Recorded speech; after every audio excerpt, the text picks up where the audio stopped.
me suffit de toucher l'arrière-train d'un animal pour voir tous ses souvenirs. Alors, j'ai ouvert une clinique vétérinaire. Dès le premier jour, j'ai guéri le chien préféré du maire. La nouvelle s'est rapidement répandue dans toute la ville et tout le monde a commencé à m'appeler le médecin miracle. À partir de ce moment-là, une longue file d'attente se formait chaque matin devant la clinique, avant même l'ouverture. Au début, je voulais simplement utiliser ce don pour gagner de l'argent. Jusqu'au soir où un vieil homme faisait les 100 pas devant la clinique, très inquiet. Il m'a demandé pourquoi son chien refusait soudainement de manger. Je pensais qu'il faisait simplement le difficile, alors je lui ai répondu qu'il avait peut-être mangé trop de friandises récemment. Mais le vieil homme a aussitôt secoué la tête. Il m'a expliqué qu'il n'avait même pas les moyens d'acheter des friandises. À cet instant, j'ai compris que le problème était bien plus grave. Je lui ai donc proposé d'amener son chien à l'intérieur pour l'examiner. Le vieil homme a hésité un instant, jetant un regard à sa poche, visiblement inquiet du coût de la consultation. Je lui ai immédiatement assuré que l'examen serait gratuit aujourd'hui. En entendant cela, il a enfin poussé un soupir de soulagement et a emmené son chien dans la clinique, qui m'a raconté qu'autrefois, son compagnon adorait les promenades. Mais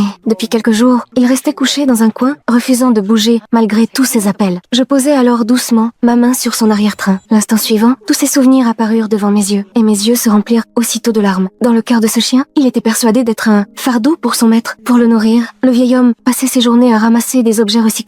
Il avait souvent faim, mais lui réservait toujours la moitié de sa nourriture. Puis un jour, le vieil homme est tombé malade, et le chien ne pouvait rien faire. Il restait simplement à son chevet, regardant son maître devenir de plus en plus faible. À partir de ce moment-là, il s'est convaincu qu'il était un poids. Il a même fini par croire que s'il lui disparaissait, la vie de son maître serait plus facile. Alors, il a volontairement arrêté de manger. Après avoir découvert toute cette histoire, le vieil homme s'est accroupi, en tremblant. Il a serré son chien contre lui, la voix étranglée par l'émotion. Sans toi, je n'aurais jamais tenu jusqu'à aujourd'hui. Tu n'es pas un fardeau, tu es la raison pour laquelle je continue à vivre. Comme s'il avait compris chaque mot, le chien a réagi. Lorsque son maître a ouvert une nouvelle boîte de nourriture, il a enfin baissé la tête et s'est mis à manger avec appétit. Avant de partir, je n'ai pas accepté le moindre paiement. J'ai même offert discrètement au vieil homme un grand sac de croquettes. Je lui ai dit que s'il avait un jour besoin d'aide, il pourrait toujours venir me voir. C'est ce jour-là que j'ai compris une chose essentielle.